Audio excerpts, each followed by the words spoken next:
powerful country exploited the situation by investing in rare earth mining, like that, and, created disaster, polluting the environment. And it is a slow kill to our people in the long run.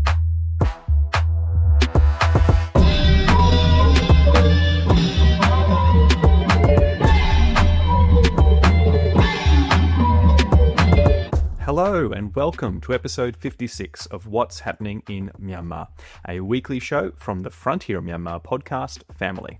I'm your host, Luke Corbin. Today is Saturday, December 6. Here at Frontier, we know it can be hard staying on top of everything that's happening in Myanmar. So this podcast serves as a weekly digest and an expert interview show to keep you in the loop.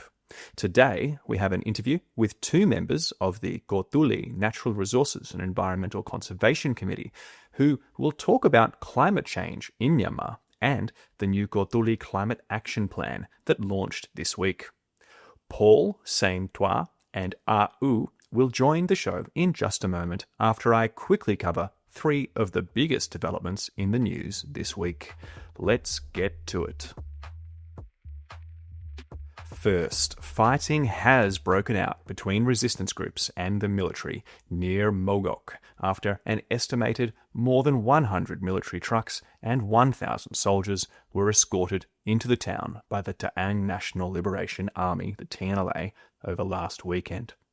On Sunday, November 30, clashes swiftly erupted in the mountains surrounding the town when soldiers attempted to enter rural areas where People's Defence Forces, PDFs, are based. The Kachin Independence Army, the KIA, and allied PDFs also ambushed a military column that was marching toward the nearby town of Mongmate on Sunday. Mongmate and Mogok were, of course, both ceded to the military by the TNLA in a recent ceasefire agreement, but unlike Mogok, which was previously controlled by PDFs and the TNLA, Mongmate also has a KIA battalion in the township, and a KIA spokesperson declared that it will resist the military from entering the town, though anonymous sources informed the media outlet the Irrawaddy that China has warned the KIA not to get in the way. Fighting continued in the ensuing days as the military interrogated Mogok residents about their relationship with PDFs and the TNLA, including resistance groups deploying drones for attacks and the military calling airstrikes in the area outside the city. Now, the ceasefire agreed to by the TNLA and the military that resulted in the TNLA leaving Mogok stipulated that the military would no longer attack the many TNLA-held areas nearby. So just who controls which mountain and where, a PDF or the TNLA, is going to be very important to that ceasefire holding up if the military continues deploying airstrikes in the area. Second, the military has continued touting its ongoing crackdowns on the scam industry this week across its media platforms. The military has cited hundreds of detentions, repatriations, and ongoing demolitions in Karen and Shan states.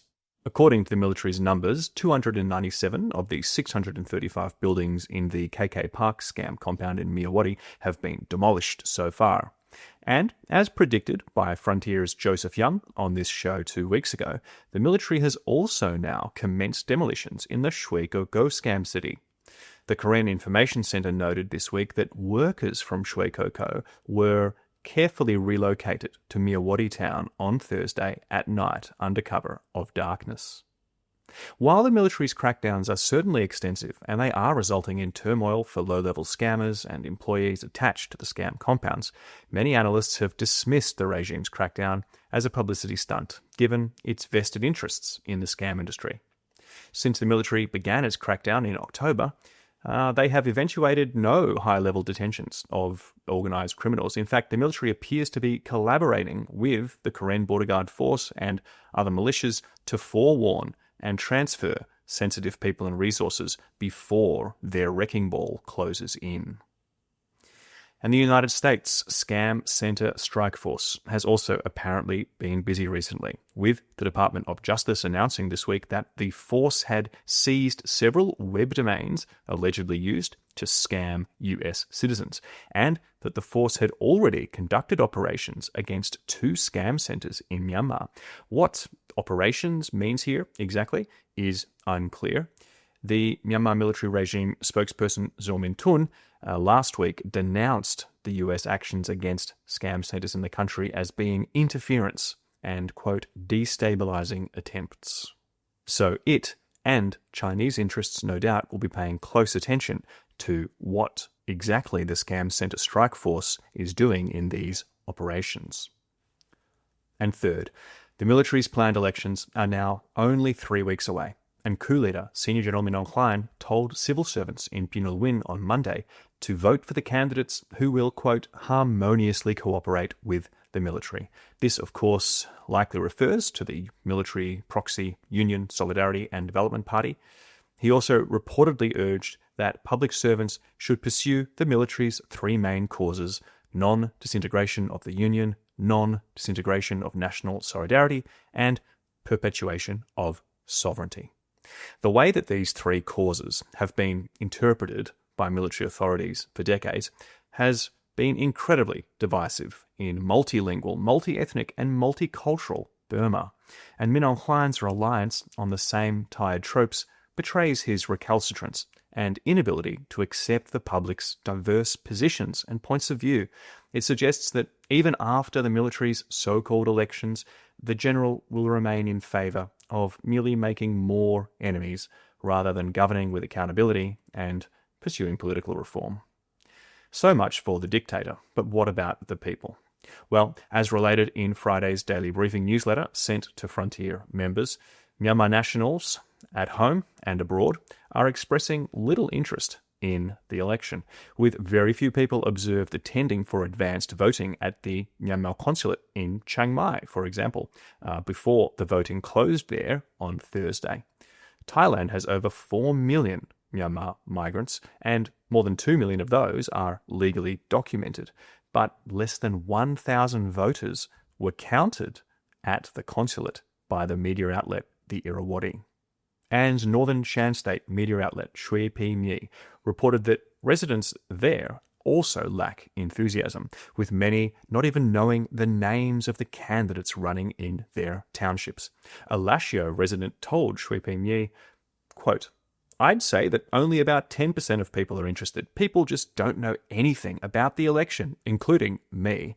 People's livelihoods are suffering because of the war, and everybody knows this is a dishonest and unfair election," unquote. The anti-sham election campaign, which we highlighted on episode 43 of this show back in September, has been continuing online and around the world since then. And this week, a rare, high-profile public protest occurred in Mandalay. Long-term prominent protester against the 2021 coup, Dr. Tay Zar San, appeared on the street at Zichou Market alongside other protesters on December 3. In a widely shared video, the group threw pamphlets and shouted, denounced the elections, demanded the release of political prisoners, and more. The protesters got away before the military could attack them, but a few hours later, soldiers raided the market and detained at least 2 shop vendors for apparently raising a 3-finger salute in support while the video was being recorded. Meanwhile, the military continues to detain other people for supposedly insufficiently supporting the elections, though the evidence in these cases is very thin. This week, the regime said it detained a man for sending anti-election messages in a private chat on Facebook Messenger.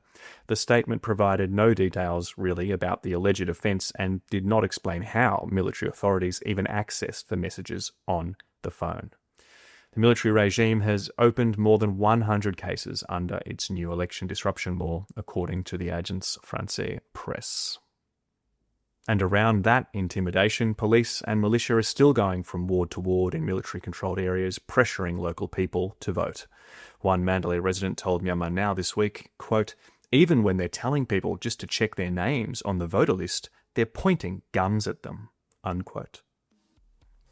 And finally, on the elections this week, Frontier's most recent Political Insider newsletter sent out on Sunday looked at the election in Northern Shan State and how the poll won't solve any of the problems in that region. If you're a Frontier Myanmar member, you can receive these newsletters easily direct to your inbox. Go to frontiermyanmar.net/membership if you aren't a member already. If you are, of course, thank you so much. You can go right now and check out the latest Original Frontier feature published just yesterday. It's about the glacial pace of a national unity government investigation into the deaths of 9 women in Sagaing region in 2023. Now, let's talk about climate change, a crucial, epoch-defining process, a global threat to human prosperity, but one that we haven't yet had the chance to dig into on this program, at least until now. This week, the Karen National Union, the KNU, and affiliated civil society organisations launched the Kawthoolei Climate Action Plan, or KCAP for short, which runs for the years 2025 to 2035. Myanmar, of course, is a country riven by political conflict, with multiple competing sovereignties, and it's really been pulled back from participating in international organisations and frameworks since Senior General Min Aung Hlaing's 2021 military coup deposed the government that was elected in 2020. One example in climate change at the recent 2025 United Nations Climate Change Conference, known as COP30, which was held in Brazil. There, Myanmar had no official delegation, despite Myanmar consistently ranking among the world's most vulnerable countries to the effects of climate change. Previously, Myanmar had submitted an intended nationally determined contribution, an NDC, to the UN in 2015, and an updated one was accepted in 2021 without being attributed to the military regime. Now, the NDCs are the basic building blocks of the Paris Agreement on Climate Change, which aims to facilitate nations' attempts to limit global warming. Now, international cooperation and climate financing in general has also really collapsed for Myanmar since the coup. And on top of that, the military regime, while occasionally attempting to sort of greenwash some of its resource exploitation and other activities, it has mostly ignored climate change in action and rhetoric ever since it stole power and began prioritising attacking anti-coup demonstrators 5 years ago. The KCAP, the new KCAP, is proposed as a practical attempt to fill the vacuum left by a Myanmar at war. And it can also be seen as another bid for international legitimacy by the KNU. It outlines a community-driven way forward to protect Kawthoolei, its remaining forest watersheds, and to help rural villages adapt to rising heat and erratic rainfall. Kawthoolei, of course, is the term used by Karen people to refer to their homeland, which sits along the Thailand border and encompasses parts of Mogok and Tanintharyi regions and Kayin State. The Karen Environmental and Social Action Network and the Tanintharyi River Indigenous People Network have been developing KCAP for over 2 years in consultation with the KNU. I'm delighted to have AU and Paul Sein Twa here to tell us more. AU is a member of the secretariat of the Kawthoolei Natural Resources and Environmental Conservation Committee. Hello, AU. Hello. And Paul Sein Twa is co-founder and executive director of the Karen Environmental and Social Action Network and is also a member of the same committee. Hello, Paul. Hi, Luke. Starting with you, could you please give us the background of KCAP? Is this the first official climate plan for Kawthoolei? How did it come to be? In our area, and including the whole Myanmar, currently affected by the climate change and the disasters. And these disasters are worsened by the armed conflicts and displacements now follow the Myanmar 2021 military coup. So we can say that Myanmar is one of the most fragile to climate change. So these make our communities more vulnerable. So because of these issues, see the important needs, we have developed the Climate Action Plan with key actions to how our community and key stakeholders will address the climate issues in our territory. And to develop this plan, it took us about 2 years before the official launch. And in the plan, we focus on the mitigations and adaptations. But we make the adaptation the priorities.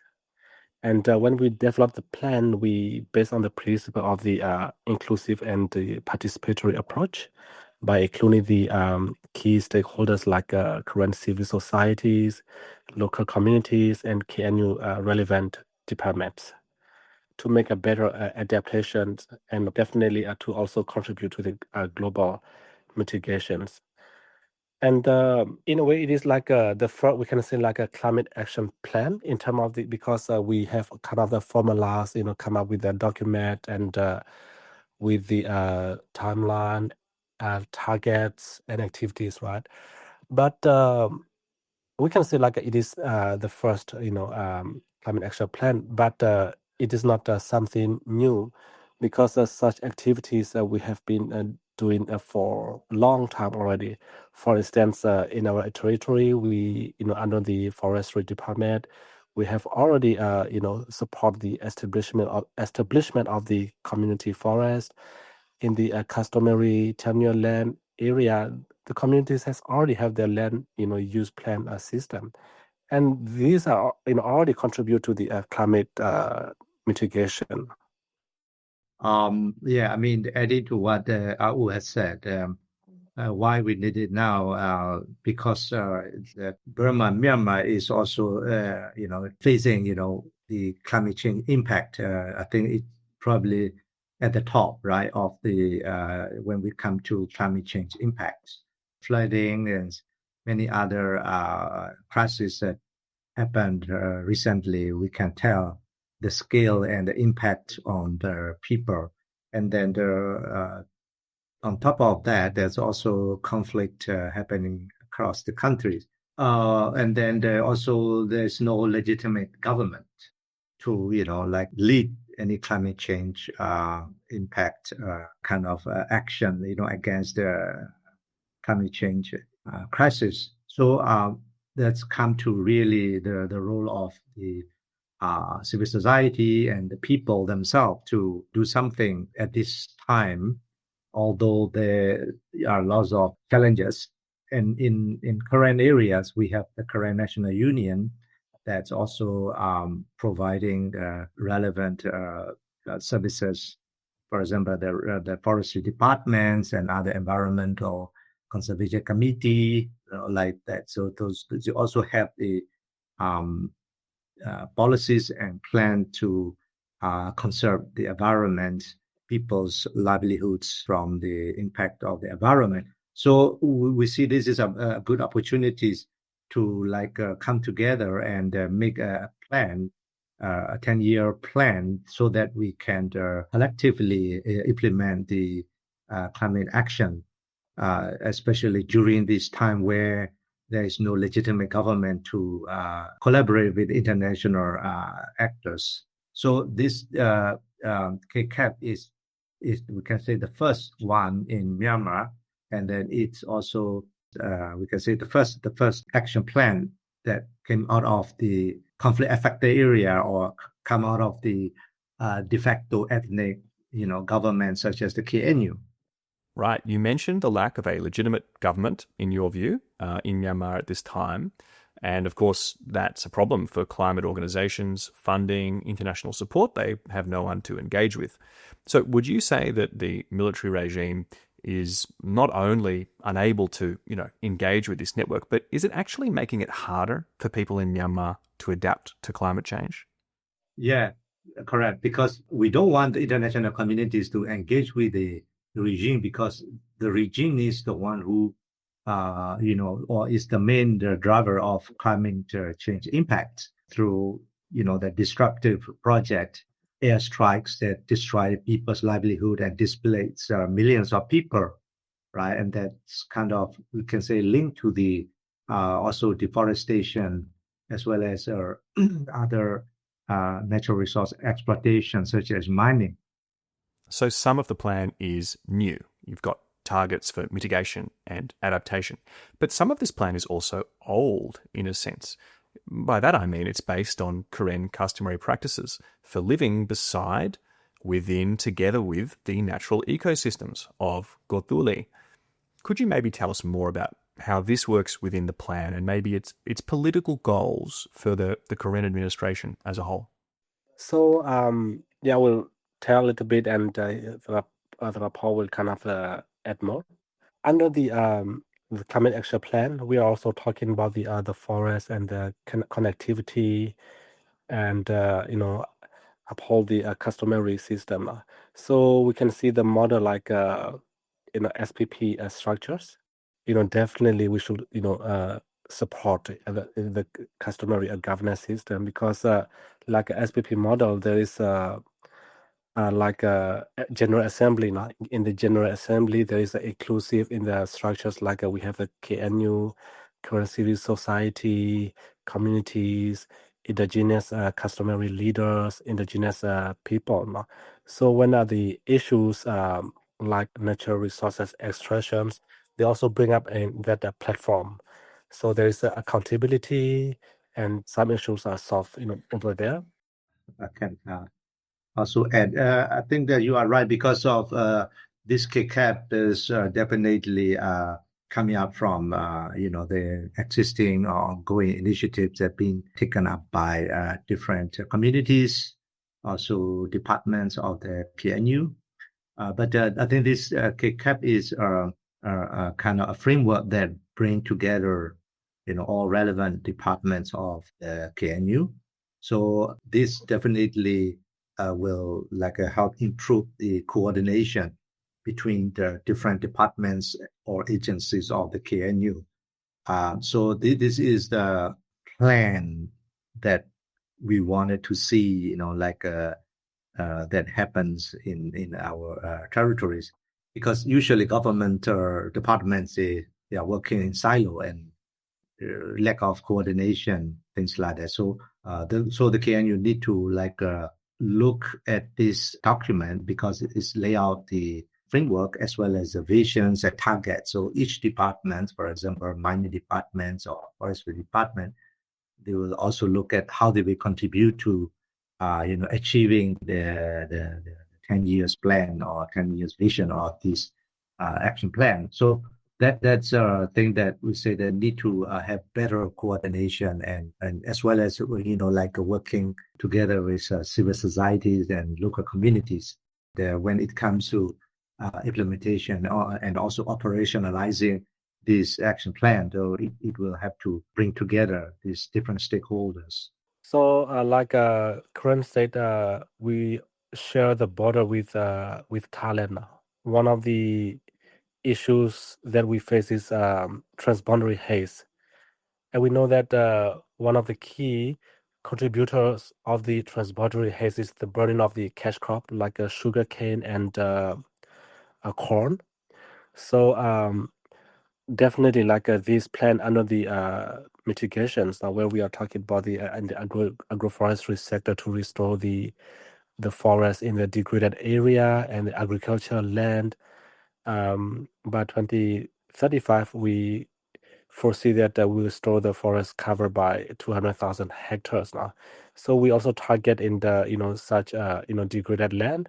So hopefully that also will help decrease the haze in the Thai Myanmar border as well, especially in the normally we have the haze in like a February, March, April, and not only that, also to support with the climate mitigation. Okay, well, we've touched on it a bit, but I think I should ask directly. Kawthoolei, it's a conflict zone, right? The Myanmar military has carried out atrocities there for decades. It's still bombing civilian areas.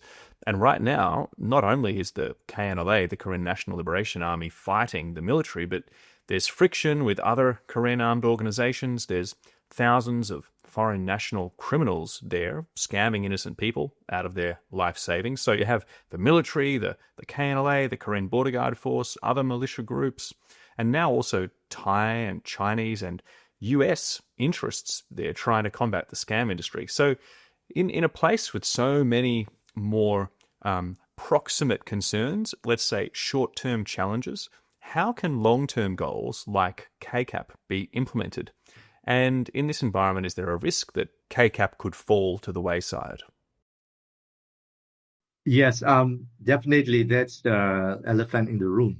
As I said, conflicts and always linked to environmental destruction and also linked to climate change impacts. These three things have to be addressed at the same time also, as I see it. In the active war area, it's definitely very, very difficult to look at the long-term issue because people kind of focus on the emergency, the urgency, either to protect the territories or either to flee to the forest area to make a living, to grow crops, for their survival. And some area people will look into like how to extract resources to finance their operation, their military operation. So I mean that is always like the consequences that we can see when the war happen. So definitely there's a very challenging situation we are in, but we say that the climate change at least provide the framework, and then also awareness that despite we are facing these challenges like active war, we should not forget our commitment, and we should be doing things more like in a more systematic way, or following the compliance, with due diligence, look into issue of environmental governance, looking into human rights, like protection, and so on and so on, right? So we kind of see that this is also a policy, a principle that will remind all like actors or stakeholders to use this one to make a better decision in their daily encounters. Although there are some areas that we probably could not implement them right away, but there are many other areas that we should be doing. For example, like to protect the remaining forest, and how do we do it? And or in those areas where there are already degraded forests, so how can we initiate reforestation, for example? So these things we can do it if we coordinate with communities, with the KNU departments. Maybe I'll give another dimension. We are operating in the conflict area. Sometimes we face with a number of difficulties. Let's say when we have the community mass meeting, we also need to be alert now. We don't know when the military junta will drop the bomb. When we sleep at night, we heard like even the mango, fall down, and we woke up now. So it is very hard. But for us, our life, culture, practice are strongly tied to the forest and natural resources. Even though we face the challenges, we have to keep preserving and protecting our forest. If we don't do it, who will do it for us? And simply, the forest is just our physical security. Last time when I was in the Selling Peace Park, and there were a lot of jets and White 12 flew by because there was intense fighting between the KNRECC and its alliance with the junta, military junta, and the villagers were very scared in the village. But when they are up there in the forest area, they didn't show any fear because they know that they are safe in the forest. They do their own farming, that they just watch the jets fly by. So yeah, even though we face the challenges from the armed conflict, the war, it is like in our blood now that we need to preserve and protect our forest.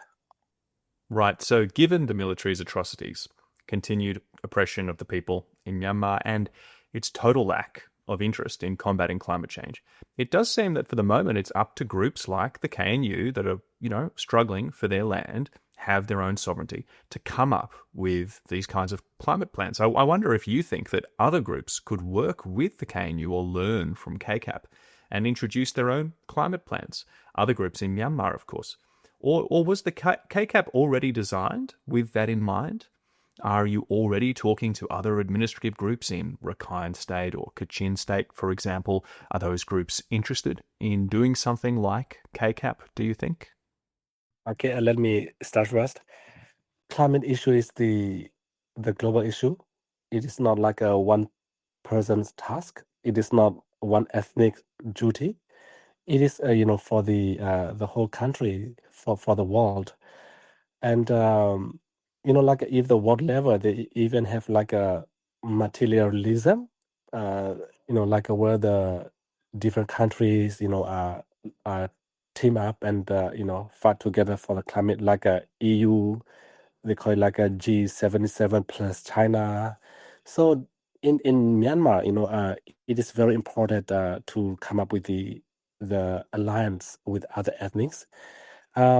We haven't talked to the other ethnics about the KCAP plan yet, but I think it is very important for them to also come up with their plan, perhaps learn from the KNU. For instance, like for KNU, when we develop the KCAP, it is not like a one department, not forestry.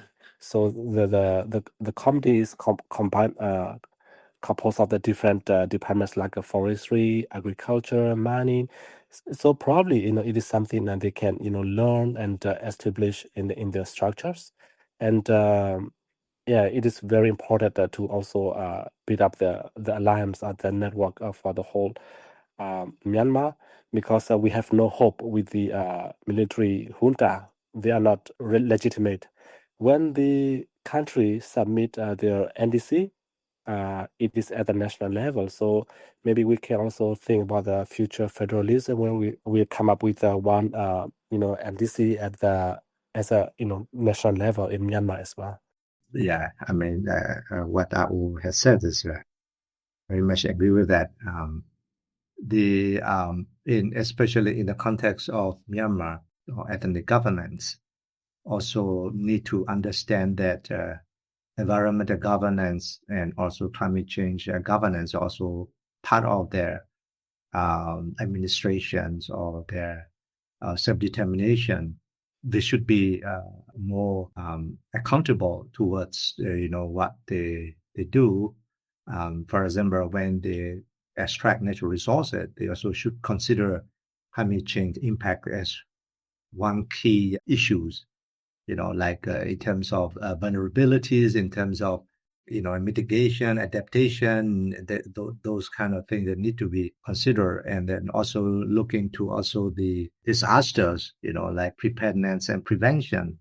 So I think this should be also really included in the government's mechanism. For example, like we see that the ethnic groups, they are trying to also establish their interim government. So this is one of the key things that they need to also include in their governance mechanism and structures.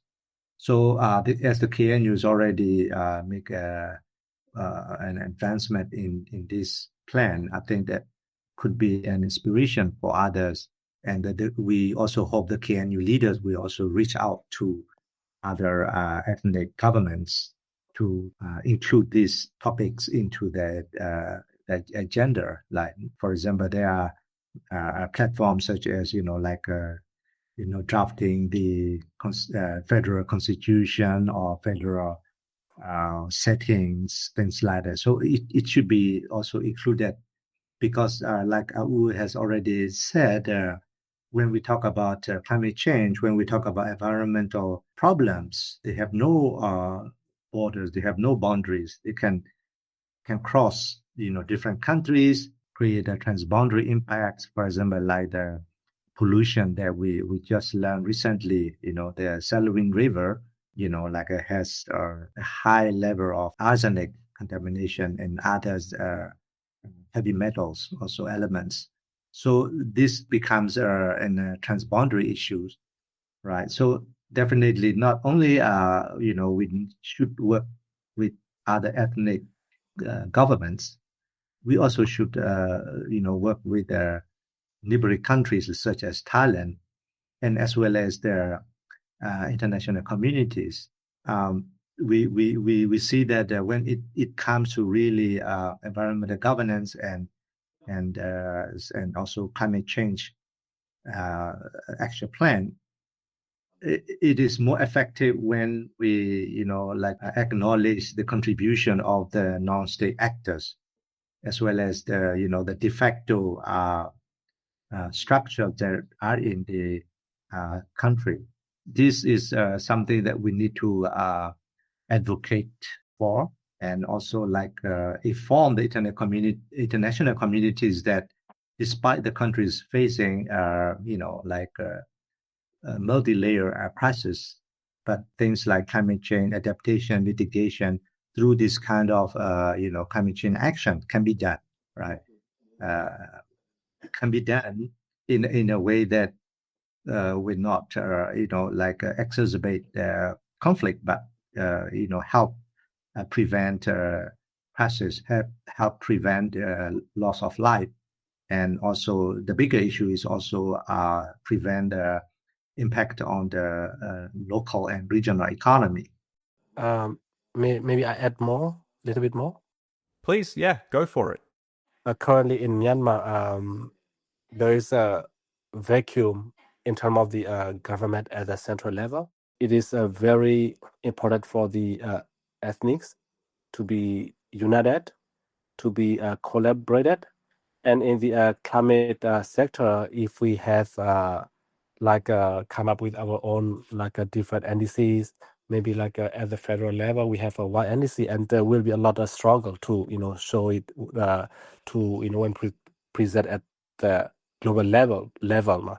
Maybe it is something to also consider in future. All right. So now, moving forward, what's the plan for the plan? Will you present KCAP at the next COP31 conference in 2026? How can the KNU use this to attract international climate financing and, make progress on its goals? Currently, we cannot officially submit the KCAP, which is like an NDC at the UNFCCC yet. But we think we still need to keep working on it through the API network, because what we are doing, the context in Myanmar, the evidence is there. The world cannot turn blind eyes on us, and they have the obligations to uphold the principles of the inclusiveness, and should kind of directly work with us. Definitely, we should find any platforms, regional, global, international, to present this document, and then to also find if there's any like-minded collaborators, supporters, and so on. We should do that. We learned that this kind of documents, such as the climate action or whatever you call it technically, like NDC, the nationally determined contribution, that should be the government's initiative. But since the country is in this kind of situation, how do we kind of make the international community understand our situation and recognize and acknowledge our contribution, and also support our initiatives? So I think that there are ways to do that. So we should learn how do we kind of access to those platforms, as well as any financing opportunities that we might find. At the same time, in order to kind of make our action plans more promising or attractive, we should also be operationalizing our plan, and as I already said, that being ongoing initiatives, but we should also do more of documenting these activities and achievements in accordance with the framework that we lay out in the action plan of the KCAP, right?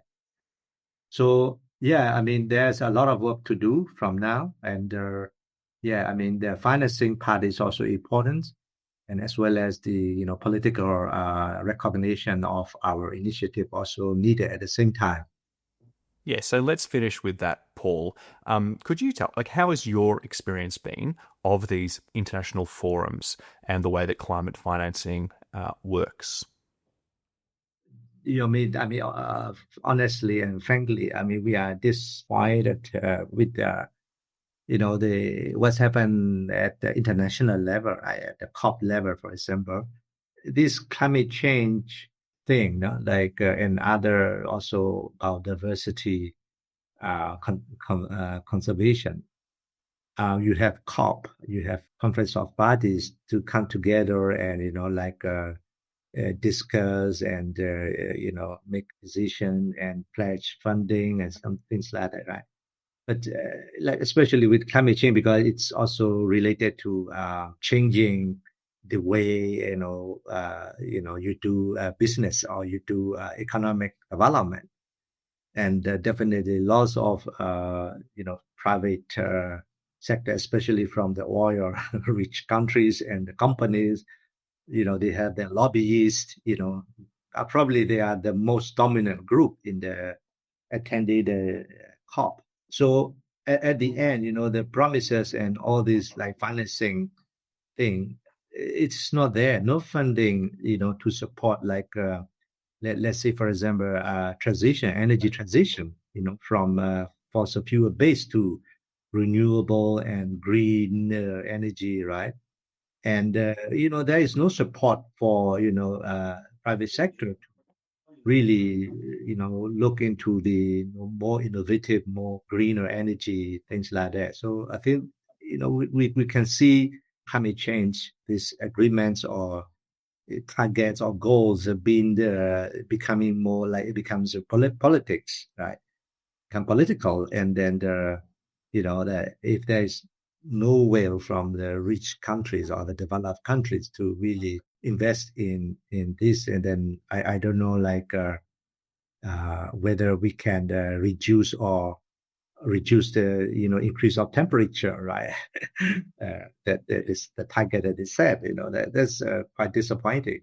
And countries like us, we are facing multiple crises. Like we already have said.